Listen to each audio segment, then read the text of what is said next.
મતદાતાઓ છો, સાણા મતદાતાઓ છો. જય સરદાર, જય પાટીદાર.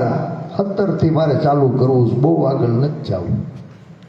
હે, એક સરદારના સાચા વારસદારને તમે ગાંધીનગરની ગાદીએ બેહાડ્યા, એને વાંકા ઊભા રાખીને પાછળ પાટું મારવાનું પાપ કોણે કર્યું તું?